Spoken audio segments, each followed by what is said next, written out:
The Carolina Panthers just snatched the NFC South crown in a home playoff game, and almost nobody outside Charlotte saw it coming.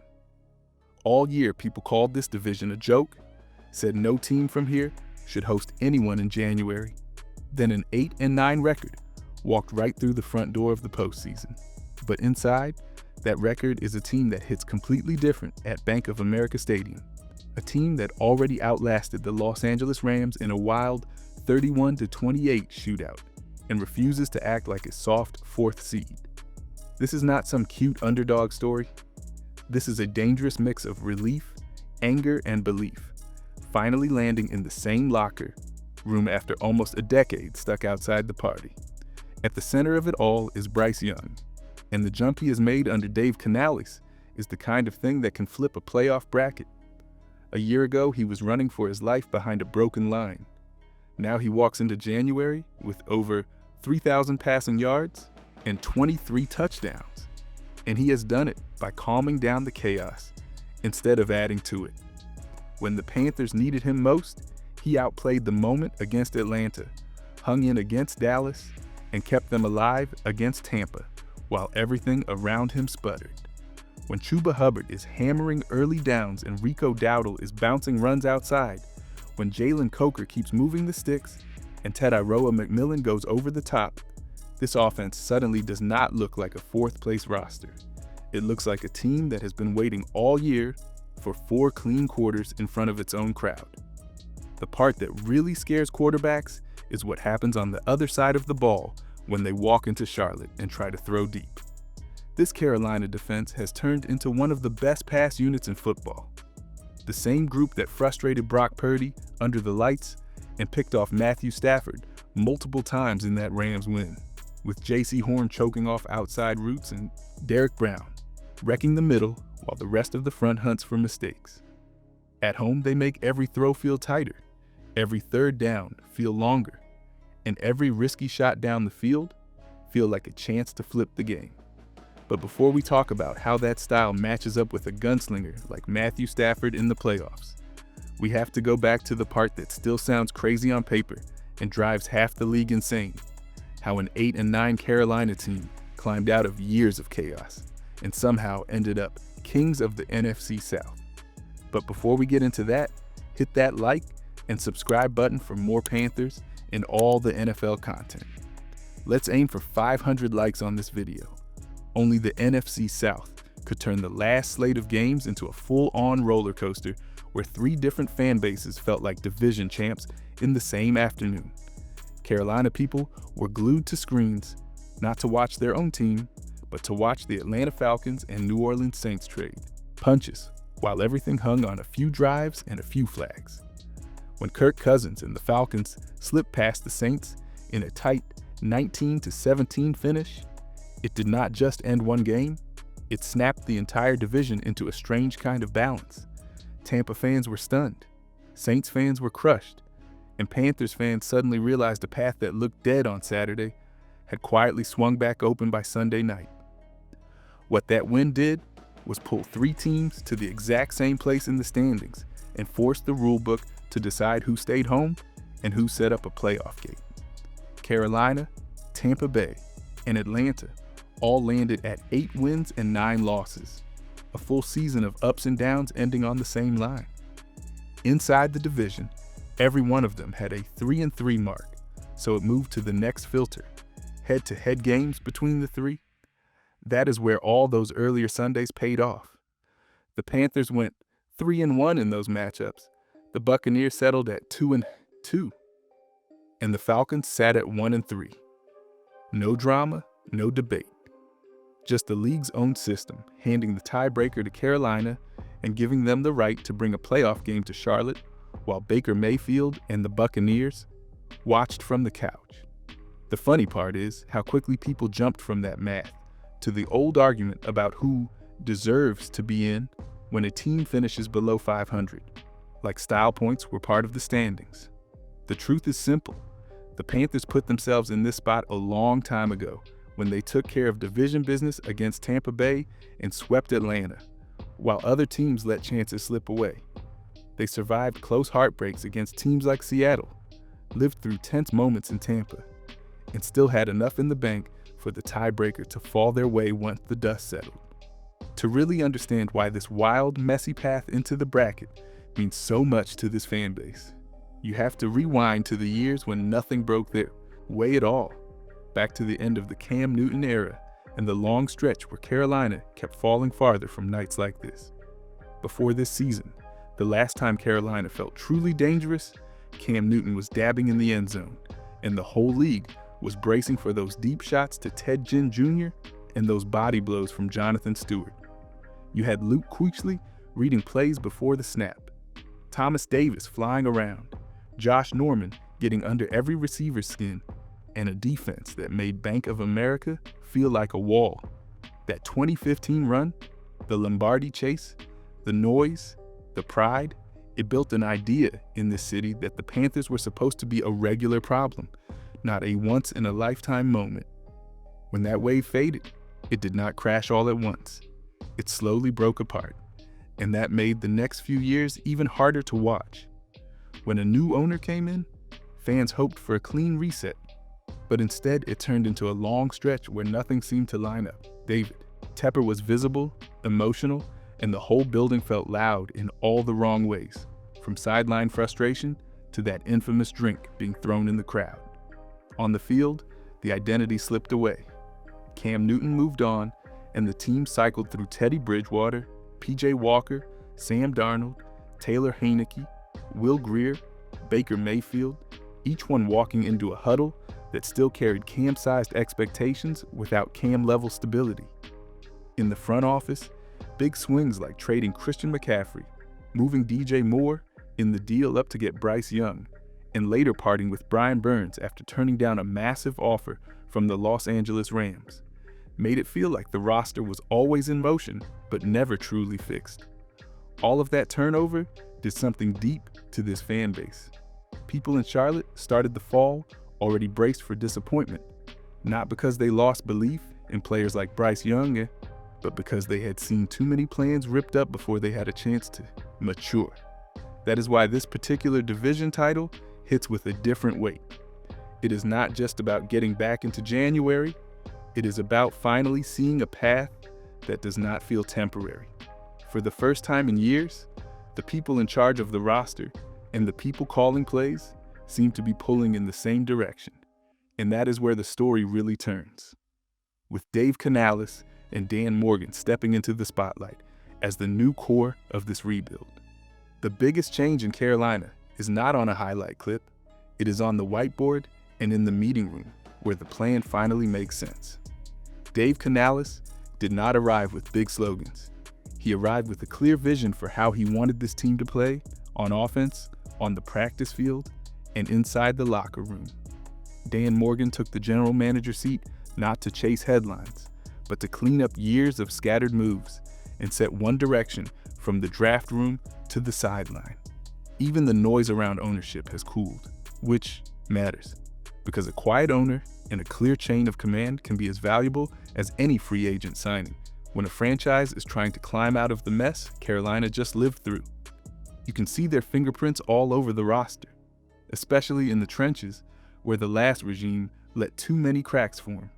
Protecting Bryce Young stopped being a talking point and became the core project, with interior anchors like Damian Lewis and Robert Hunt brought in to steady the pocket and let him actually see the field. Veterans such as Austin Corbett, Cade Mays, Ika Mekwonu, and Taylor Moton were asked to grow inside a more disciplined system instead of surviving chaos, snap after snap. On defense, Dan Morgan and the staff trusted players like Derek Brown to be the heartbeat up front, then added pieces such as Christian Rosaboom, Nick Scarton, Princely Umanmielen, Nick Scott, Trayvon Murrig, and of course a healthy J.C. Horn to fit a clear identity of speed, toughness, and smart coverage, instead of just collecting names. What really stands out is how this leadership group treats time. They are not chasing a one-year sugar rush. They are building around Bryce Young like he is the central investment, and the clock is the tool, not the enemy. The fifth-year option is no longer a panic button or a contract trap. It is part of a longer plan to evaluate him with real protection, real weapons like Jalen Coker and Tatiairoa McMillan, and a real running game behind Chuba Hubbard and Rico Dowdle. Now the question is no longer, does Carolina have a quarterback? The question is, how far can Bryce Young really go when the people around him finally stop changing every season? And that is where his story turns from survival into something much bigger. Before all this celebration, there was a stretch where it looked like Bryce Young might not even finish a season as the starter.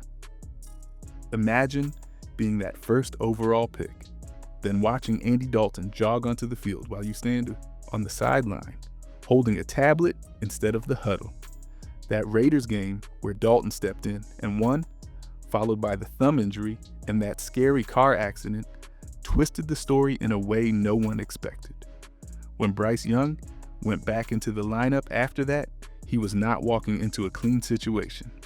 He was stepping into a team that had traded stars, shuffled coaches, and carried scars from every mistake.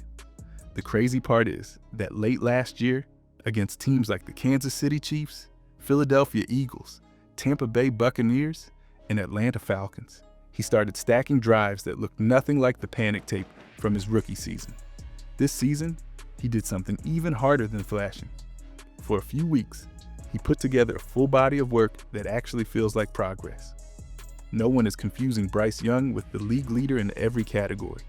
But when you look at a line with around 3,100 passing yards and 23 touchdowns and 11 interceptions, you see a quarterback who finally had room to breathe.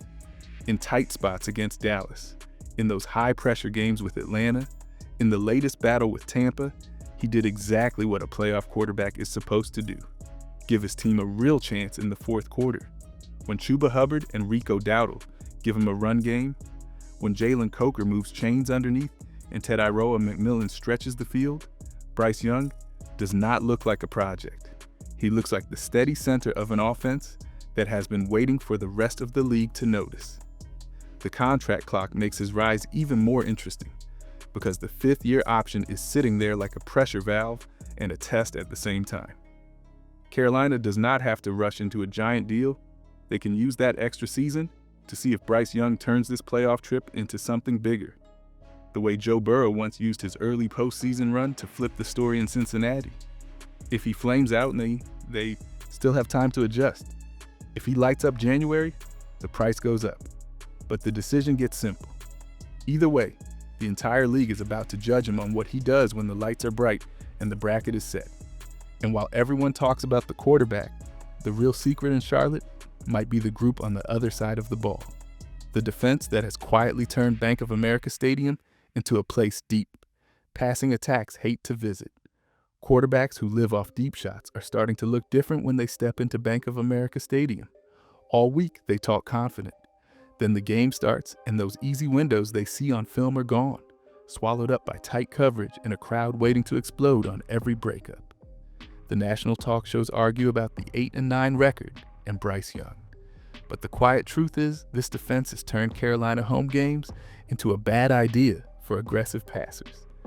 They have taken the fun out of playing hero ball in Charlotte.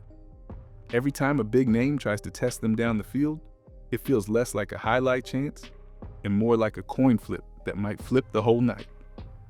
Look at what this group actually does. Snap after snap. They sit near the top of the league in opponent yards per attempt. They give up very few throws that travel more than 20 yards in the air. And they make offenses live on checkdowns and short routes instead of free explosives. J.C. Horn smothers outside receivers and turns go routes into wrestling matches. Derek Brown caves the middle of the pocket so quarterbacks cannot step into those clean deep balls. Christian Rosaboom closes run lanes that used to be wide open last year, which lets everyone else worry about the pass. On the back end, Nick Scott and Trayvon Mohrick read the quarterback's eyes and erase mistakes before they turn into disasters. Then you add in two rookie edge rushers, Nick Scorton and Princely Umanmielen, who might not have huge numbers yet, but bring real juice off the edge. And you start to understand why players like Brock Purdy and Matthew Stafford have had to play more careful than usual in this building. The craziest part is that even with all this work on defense, The Panthers have not turned every stop into points. There have been stretches where the defense gets off the field, flips field position, or snatches momentum, and the offense gives it right back with empty drives, stalled runs, or calls that leave everyone confused. That is the real tension now. The secondary can only squeeze so many windows. Derrick Brown can only blow up so many pockets. And those young rushers can only chase for so long before someone on offense has to cash in. If Carolina is going to punish opponents who dare to come into Charlotte and throw, they need the other side of the ball to stop wasting that platform. And that is where the run game, the play calling, and the so-called safe decisions from this staff move under the spotlight. The Panthers won the NFC South while still leaving a lot of offense on the field. Too often stalling with stuffed runs, predictable calls, and long third downs that force Bryce Young to bail them out instead of building steady drives. When the ground game is rolling with Chuba Hubbard and Rico Dowdle, helped by Damian Lewis, Robert Hunt, Austin Corbett, and Cade Mays, the playbook opens up. Red zone trips look different, and the whole unit feels dangerous. But that rhythm has been inconsistent. Now the burden shifts to the playmakers, with Tedairoa McMillan stretching the field, Jalen Coker working underneath, Tommy Tremble punishing over-aggressive fronts, and Xavier Legette still capable of a game-changing deep shot.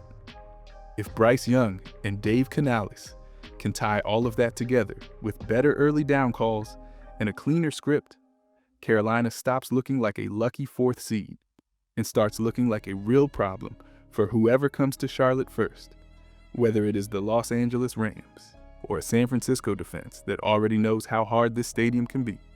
The Carolina Panthers have turned what should have been an easy fourth seed into a headache for the whole NFC, with top teams staring at a bracket that now runs through Charlotte and an 8-9 squad that already pushed Matthew Stafford and the Rams to a 31-28 shootout. While fans around the league complain that a team below 500 should not host a playoff game, Panthers fans who survived the Matt Rule era, the Baker Mayfield struggles, and years of ridicule are celebrating this as long overdue payback, not a gift. The real question is whether this is just a fun twist or the start of Carolina being viewed as a real NFC threat. Because if they defend home turf and knock out a group with Matthew Stafford, Puka Nacua, and Devontae Adams, suddenly trips to face Sam Darnold in Seattle, Jalen Hurts in Philadelphia, or Caleb Williams in Chicago start to feel a lot less intimidating for Bryce Young.